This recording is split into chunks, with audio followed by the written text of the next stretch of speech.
You know, Alex, I spent 3 hours yesterday trying to find a 10 millimeter socket that I am reasonably certain developed legs and migrated south for the winter. I ended up sitting on the shop floor, looking at my workbench, and realizing that half the struggle of being a maker is just negotiating with the inanimate objects that refuse to cooperate.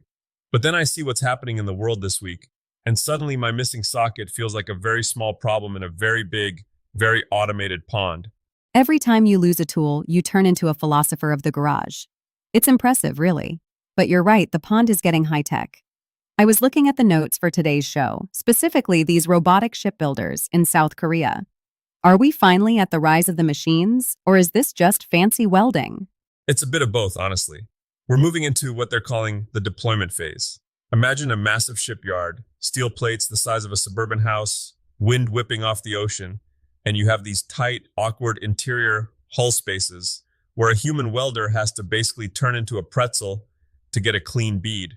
Now they're sending in these humanoid robots to handle the high-risk stuff. It's not about replacing the soul of the craft. It's about not making a guy with a mortgage and a bad back crawl into a metal coffin with a torch.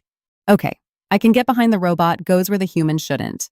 But what about the finesse? I've seen your face when a weld isn't perfectly stacked dimes. Can a robot feel the puddle? While Xeris Automation is trying to give them eyes that are probably better than my aging peepers, they just updated their HF pre-weld inspection system for tube and pipe.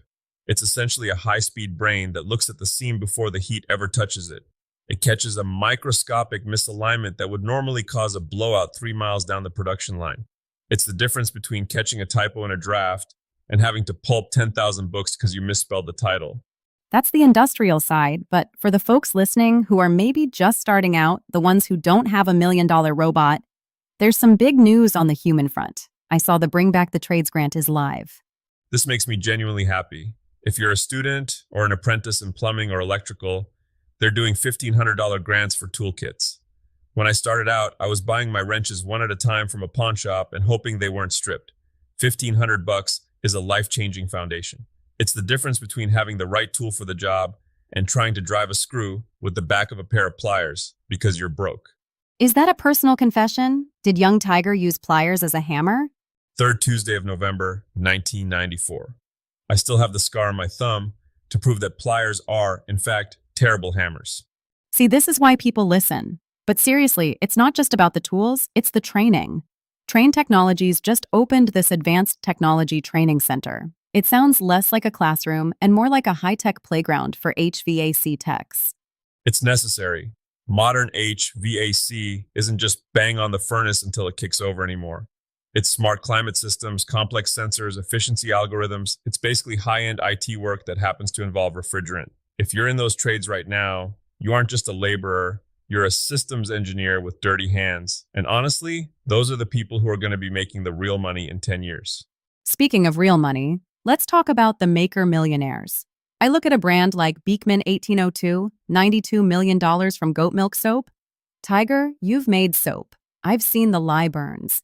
How do you go from a hobby in a kitchen to a $92 million empire without losing the maker heart? They did something most of us forget to do because we're too busy staring at the grain of the wood or the temperature of the oil.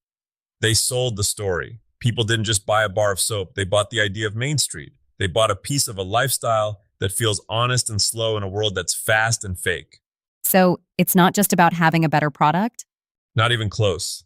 You can make the best hand-planed walnut table in the world, but if you're just selling a table, you're competing with IKEA on price. If you sell the story of the tree, the sweat, and the legacy of that piece, you're in a different league.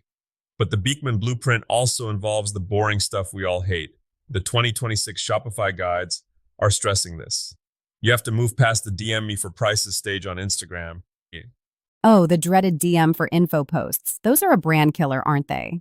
It's a hobbyist trap. If you want to scale, you have to automate your tax nexus, which is a fancy way of saying make sure the government doesn't kick your door down later, and you need a dedicated storefront that validates demand through pre-sales.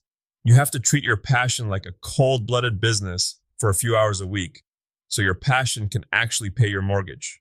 Okay, let's bring it back to the grease and the sawdust. For the people who aren't looking to build an empire today, but just want to make their Saturday more productive, I saw that 60 tool list from the Maker channel. I'm scared to show it to you. You're going to find 12 things you need. I already looked at it, and I've already justified a new Japanese pull saw. I told myself it's for the precision work, but really there's just something about the way those teeth bite on the pull stroke that makes you feel like a surgeon instead of a hack. A surgeon with a sawdust-covered beard. What about that cabinet humidor build? That looked intense. That's the final boss of woodworking projects. A humidor is a battle against physics. You aren't just making a box, you're making a pressurized vessel that has to breathe but not leak. The joinery has to be airtight. No gaps, no, I'll just fill that with wood putty later shortcuts. If you can build a functioning humidor that holds 68% humidity for a month, you can call yourself a woodworker, period. And for the rest of us who just want our home office to stop looking like a disaster zone, That built-in desk project using 3/4-inch birch ply, that's the real winner for the weekend warrior. It's the champagne look on a craft beer budget. You take standard plywood, add some cleverly placed trim to hide the edges, and suddenly you have a workspace that looks like it costs $5,000, but you actually built it for the price of a modest dinner out and a few bags of sawdust. we've covered a lot today, from high-end ship welding robots to goat soap empires and birch ply desks. Is there a common thread here, or are we just excited about everything that involves a tool belt?